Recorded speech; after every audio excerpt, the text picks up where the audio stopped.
Hi, Dr. Hochman. Thanks for being here. Let's start with, what are core negative beliefs? Core negative beliefs are some of the more deeply held sort of beliefs we have. So it's not just superficial, like I'm having a bad day. A core belief would go far beneath that, like I always have bad days, or I can't have a good day. So it's usually very deep. It's also usually just a very sort of blunt belief as well. So I have a belief, for example, I don't like the way my nose is shaped. Is that a core negative belief, or is that just a vain opinion I have of myself? Just a vain opinion. Yeah, so that would be what I would consider just a more sort of superficial sort of thing. Well, literally in that case. A core belief around that would be no one likes the way I look, or I'm ugly. So it runs a little bit deeper than... I hear common negative core beliefs. Two of the big ones that I've heard are I'm not good enough and I'm unlovable. Would you consider those negative core beliefs? Absolutely. Absolutely. And those are very, very common. Okay. And you Now, can see how those run. Yeah. Are these conscious or subconscious? So that's a very interesting question, and it's very much both. So sometimes I will get patients that know exactly what their core beliefs are coming in, and they've struggled with them for years. And in fact, their core beliefs are the sort of things that keep them up at night. So they're literally going to bed thinking about their core beliefs, ruminating on them. So no one loves me, or I don't belong, and oh God, this and that person did that. And they're replaying these things. So the core beliefs are very prominent for some people, very conscious and too conscious. For other people, yeah, it's absolutely subconscious. So they might be aware, like you said, my nose is ugly, or I've, don't seem to be making good friends, but they don't even know that deeper inside of them, they have a much stronger, blunt belief that, I'm just unlovable, or I don't belong, something like that. So very much both. Now, when I hear the word belief, I immediately think, well, then it must be true because I believe that. But I'm hearing things like I'm unlovable or I'm not good enough. And I look at the person saying that and I go, oh my gosh, you're so lovable and you're more than good enough. I know it not to be true. But for them, it is a true belief that they have. Is that correct? Yeah. And that's the complexity of a core belief. One always needs to try and evaluate as well as possible if it's accurate. So core beliefs, spoken about in mental health, usually the assumption is the core belief is wrong. No, you are lovable. And that's not always the case, that it's, just out of depression or just out of sort of distortion and bad perception. There are always openings. So, everyone can be lovable and everyone has lovable things about them. But sometimes those general statements are more accurate for some people than others, right? I mean, if you don't belong, well then, maybe you don't belong too well. Maybe you're either very mean or, you don't know how to make conversation, things like that. So it doesn't mean you can't belong. There's work to be done. But that's a layer in this that I think makes it more complex. Yeah, very interesting. Well, I want to unpack this more and also talk how these core beliefs can affect our behavior, including addictive behaviors. What is your expertise in this space? So I'm a psychiatrist, and I'm a psychiatrist who's gone very out of the way to learn a lot about addiction, a lot about the mind, and just learn about psychology in general. So that was my interest going into psychiatry, and went to the University of Colorado, where they've got an extremely strong program, and got to learn alongside some of the best. One of them is Jonathan Shedler, who's done some of the most amazing pioneer work following cohorts of people with addiction, from being a little baby into adolescence and adulthood. And so got to learn those things, also learn alongside some of the top institutions treating addiction. And so what I like to do is relate the biology, the psychiatric part of it, with the underlying psychology that, I like to appreciate, because they have to be combined together in the end. You can't really leave anything out biologically or psychologically. Yes. I love the take of looking at this more holistically than just one or the other. Now let's go back to discussing about core negative beliefs. Where do these beliefs come from? So they almost entirely come from our environment. And environment usually means people in this case. So it's not as if, the landscape around is telling us those things. Culture has an influence, of course, but normally these things are coming from the household that we grow up in and some of our closest influences outside of that. So you can imagine a kid growing up who has a parent that's just always berating them, always criticizing them, the child's never enough, all those sorts of things. The things I just named, you can imagine turning into a core belief. I'm not good enough. I'm never going to make people happy. No one likes me. I'm ugly, things like that. So they generally come from the house, but they can absolutely come from significant other sources. So if you've been abused outside of the home, that of course would have a major impact. If we have other very influential people in our lives, so close friends, close peers, a very common one is being bullied. So if we're bullied for a few years of grade school, that's going to have an impact.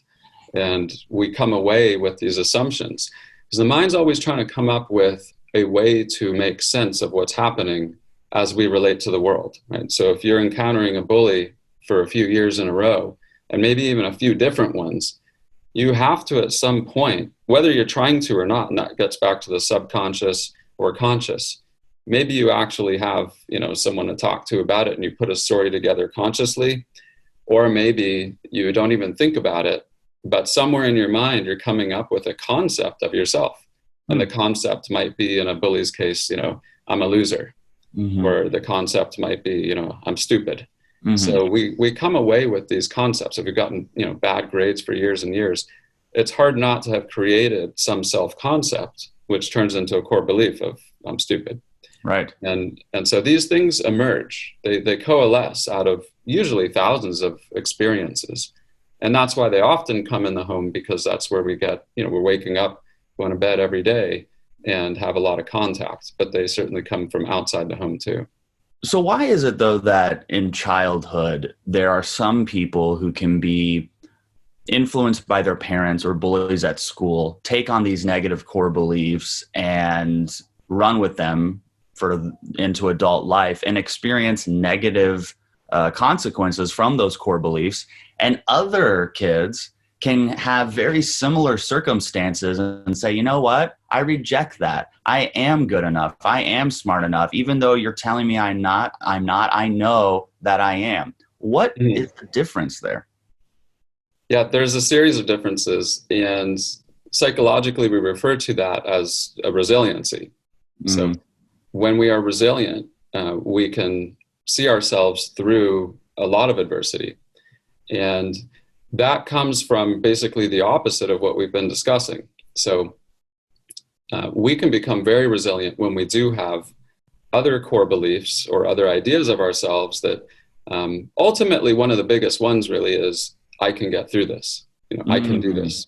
Oh, that's a good one. Yes. If you hold that, you can imagine how it doesn't quite matter now how many people tell you you're stupid or you're ugly. If okay, I can handle this, I can get through this.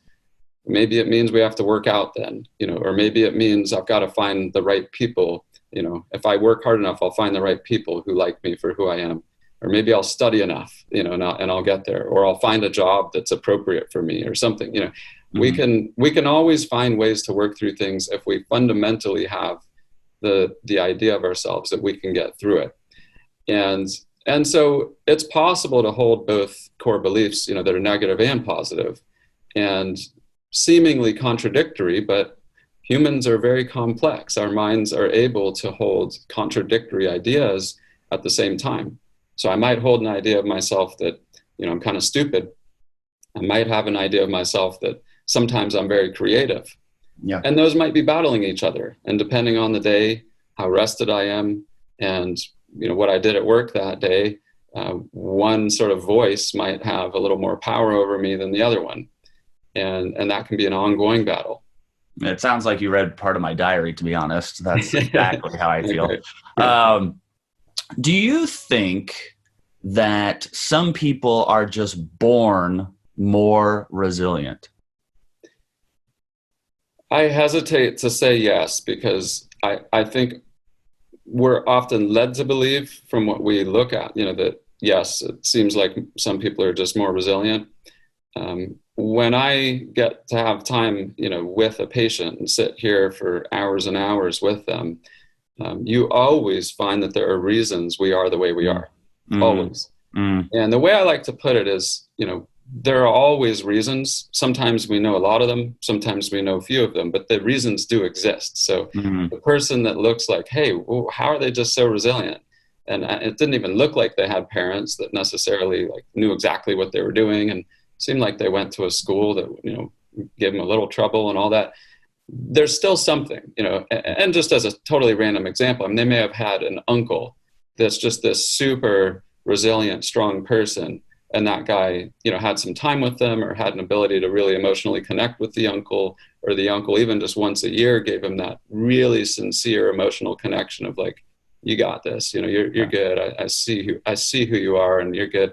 Those sorts of things can go a long way, but we don't necessarily note them all and have it like written down in a timeline and totally Right. understand why we are the way we are.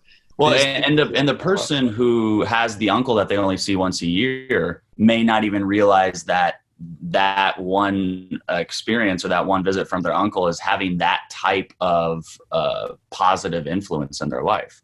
Right, right. So there's all these things that happen. But to answer the question even more fully, are some people going to be on an accelerated path to take on the positive beliefs, or other people the opposite? Absolutely.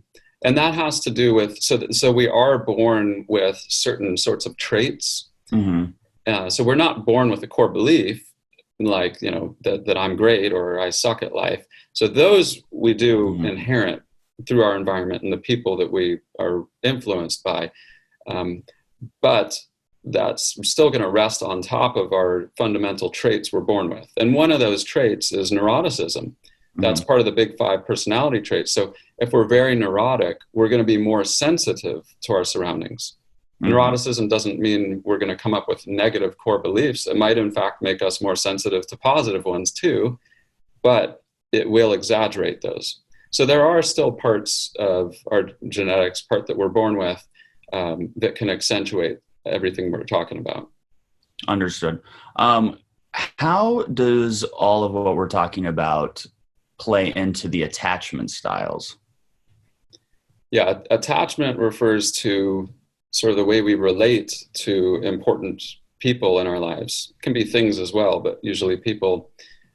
We can form attachments to healthy or unhealthy people.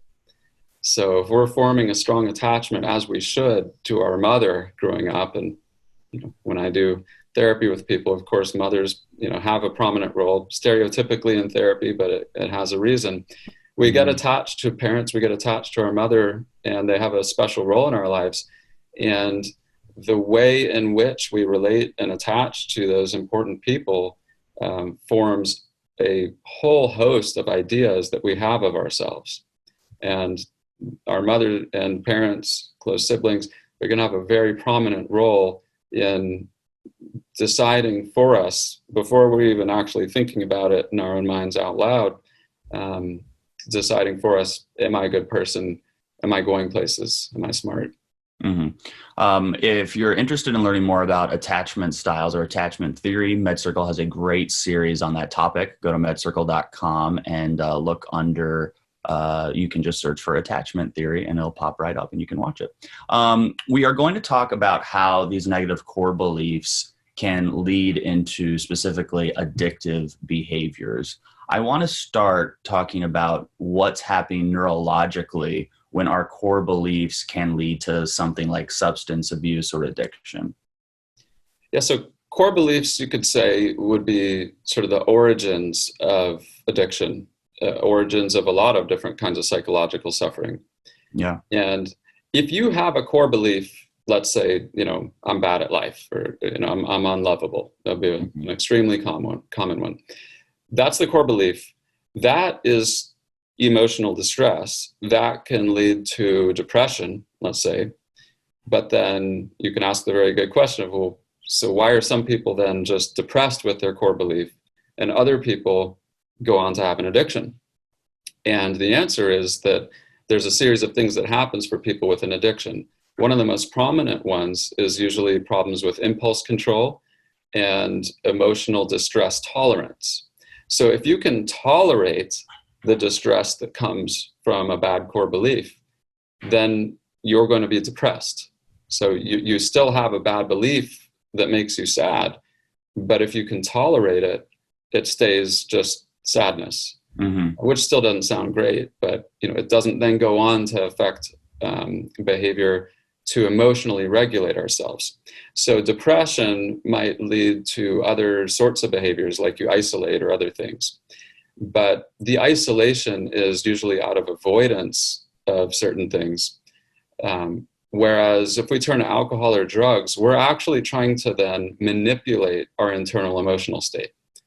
So that's good. And it's entirely the premise of how I treat addiction, is that we are using different sorts of things to actually change and control how we feel in any one moment. So the core belief says, hey, I feel sad. This sucks. I don't like myself. And instead of sitting with that, instead of reflecting on it, instead of seeing through it, all these other options we have with that feeling, we're just trying to control the feeling. So it's an intolerance for the way we feel. Yes, I get that. And that's when the mind comes up with some way out of the feeling. And that's what we call, usually a craving. So the craving is the first step away from an emotional state. So I'm sad or I'm upset, even lighter things like I'm bored. Okay. Yeah. It doesn't have to be, dramatically terrible feelings, but I'm bored. We come up with a way to manipulate that feeling. And so the craving enters, and the craving will be based on all sorts of experiences and what we've been exposed to. So the craving could, of course, be, typically like alcohol, but the craving could also just be food or shopping or gambling or other things that help us escape a feeling. And so the craving gets generated, and we don't tolerate having the feeling. People with addiction then can't tolerate the craving either. Because actually having a craving is, you could say, some little release valve. It's extremely normal for all of us, if we're having a tough time, to want to escape it. And escape it with food, escape it with a good show, escape it, with even exercise or work or other things. We have compensatory mechanisms all the time to escape the way we feel. Some are healthy, some aren't. The mind comes up with these, and that's the craving. But to carry out the craving is addiction. That's now when it's begun. That's when we start to see addictive behavior and the pattern unfold. So would you say that the core belief, which can cause a discomfort, and that discomfort can be boredom, irritation, depression, can then result in the craving to suppress that or temporarily remove that, and that craving almost compounds the down slope that we're experiencing? Yeah, you can look at it. I call it a current. So, if I could describe very briefly the way I view the whole thing, it's a whole current that begins as emotional distress. So boredom, depression, anxiety, guilt, anything, it generates a craving. So we're going, down the current. It's building up. It's gaining force. The craving is too much for us. So the feeling was too much. Then we have a craving. Well, that's also too much. And so that takes us to actually carry it out with addictive behavior. And it only ends when we reach a pleasure, but it's a false pleasure. In every time we go through this current, it's going to be a false pleasure. And so that's how it ends, at least in that episode. It doesn't necessarily end for the day or for the month or, ongoing, but it ends that one episode by reaching a false pleasure. And we go through cycles and cycles and cycles of that. It is a learned pattern. So what I described is addiction. And addiction is a learned pattern. It's a trained pattern of how we respond to ourselves when we feel badly. Now, in your private practice, how do you approach addressing these core negative beliefs and the addictive behavior? So I like to go sort of all hands on deck. And what I just described there with, the bad feeling, the craving, the addiction, and the false pleasure, those are all points that we can intervene on. And there's a bunch of tools and techniques for each of those. So those core beliefs usually, come in that phase of how we feel. So that initial emotional distress, I do a lot of work there. Ultimately, that is where the best work is done. But the other components still, all have their chances to stop that current. So the first one with core beliefs, what do I do with those? Often the way I treat that is more deeply than most people are used to. So a lot of people say, that have a core belief of, I'm not good enough. So I don't do what I call cheerleading therapy and say, no, you are good enough. That's not necessarily helpful in the end. It can be helpful that day. And people love coming out of a therapy session saying, yeah, no, I am good enough. And you get sort of motivated. That only goes so far, because you still kind of go to bed at night thinking, wait, but am I good enough? We second guess ourselves. We're not so sure if it's right or not. And so I don't like to just take core beliefs and say, well, no, here are the reasons you are good enough. See, you're smart, and see, oh, you're with this person and they seem to love you, and no, you've held your job for a while. And I don't like to just give people these sort of external reasons that they should not have their core belief anymore.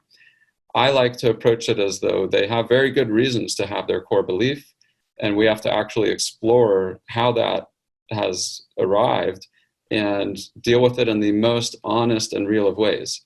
So if you're not good enough, well, where did that come from? Maybe it came stereotypically from, a parent, just berating them.